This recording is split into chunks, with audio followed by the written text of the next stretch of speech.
everyone, welcome back to my channel. My name is Mehek. I hope you guys are all fine, and like always, I also hope that you guys are reading. Back with the book of the week, a fiction novel that I finished. It's really good actually. It's by Monica Heisey. That's how it looks. It's a paperback. Now, when I was reading more about the author, I realized that she is one of the authors for Schitt's Creek. And she was one of the authors for Schitt's Creek, and I was so excited because I loved Schitt's Creek. I watched it during pandemic, and I think it was so funny, and it made the gloomy days of pandemic feel less sad and gloomy. So I was really hoping that this book is also going to be funny, and it was funny in parts. So coming to the story, the plot. It is about Maggie. Maggie is our main character. She's the one who's narrating the story. She's a 29-year-old girl. She resides in Toronto, and she has recently separated from her husband John.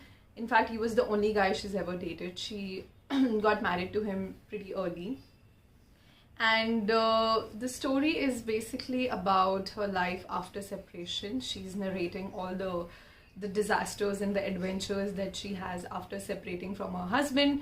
And is she doing a good job at it, at coping with all the things? Well, not exactly.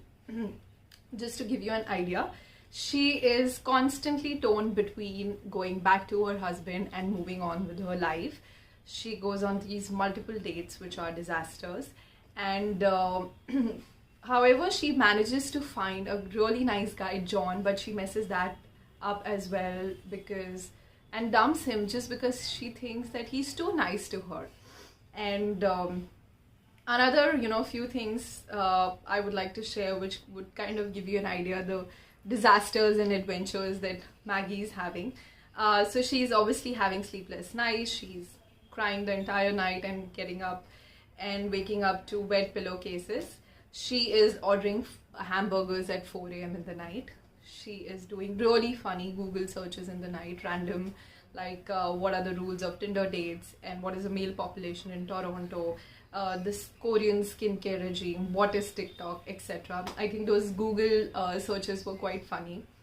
She is ordering stuff. She's basically going reckless with her eating and spending. So with regards to eating, like I said, she's ordering hamburgers, the liquors and everything, which is, kind of making her feel bloated and pimply, which is not really helping with her self-esteem. All the reckless spending has kind of dwindled her savings account. So she's on this spree of ordering things that she doesn't really need. So like a lavender spray for her pillowcase to make her sleep better. She has ordered a posture correcting harness. And she's even booked a consultation with a psychic online, which she doesn't really need. She has picked up 9 hobbies. She's reading so many self-help books. So yeah, this kind of gives you an idea that she's kind of trying everything to, cope up with whatever is happening in her life. She is basically on a self-destructive streak, I would say. She is being really awful with her friends, saying things she doesn't mean. And she's constantly whining. In short, her life after separation from her husband is very messy and chaotic. And, in between the adventures that she's having, which also, by the way, includes flirtation with bisexuality. She also tries that. And she goes on dates with women as well. So between all these, chaotic disasters and adventures that she's having, she kind of sits back and questions a lot of things, including marriage, life, friendship, love, and family in her life.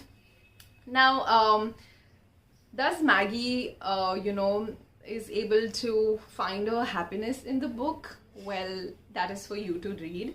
She tries everything. She tries going back to her normal routine. Gets busy, starts going to work, and starts visiting friends. She was kind of bailing them out before, like ignoring all their texts and calls and being mean to them. But now she's, attending all the friends' parties. She's gossiping, and she's also making the obligatory calls to her parents to, just check with them how they're doing and to let them know that she's fine. So basically, she's doing everything in the rule book that, they would say. But doing all that, is she able to find herself, or is she able to get happy? That is for you to find out after you read the book. I'm not going to tell you the ending, but I'll tell you something, that towards the end, a part of her journey and adventures, she does realize that she is going to eventually fall in love with someone, and she has to be okay with it. She has to not get surprised to it. She doesn't have to push that person away.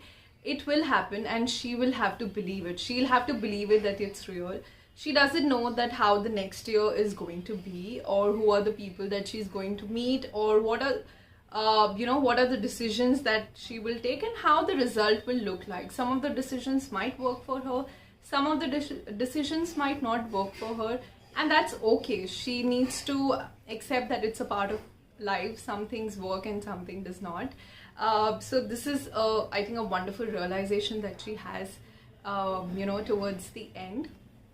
I felt the premises was really interesting. 29-year-old young divorcee, and the year after that, what all the activities and adventures she has. So I felt that the premises was really interesting. What I didn't like was the constant whining. Like, she's always whining about so many things, and after a point it just gets repetitive because she's repeating the same things over and over again. And honestly, the book is almost 400 pages, and I was bored after a point. I was like, I'm done with the whining. I don't want to read it anymore. But obviously I finished the book, so that was my problem. So, all in all, I would say this is a story of a 29-year-old divorcee, the ups and downs that she has in her life post, her separation. The book doesn't have a definitive goal that Maggie is reaching. So if you're, kind of expecting that, I don't know, after the separation she's going to find a guy, she's going to land a really good job, or it's going to lead to something, that's not really happening here. So there's no end goal. The story is all scattered. It's basically about the many adventures that she keeps having one after the other. So so I feel that because of that and the constant whining, this book was really not my jam, or I would say not my cup of tea. But I feel like it might appeal to certain readers, especially if you're someone who have gone through a breakup. I think you might relate to a lot many emotions that she's talking about in the book. So yeah, that's all on this book. I'm going to see you next week with another title. Till then, take care. Bye bye.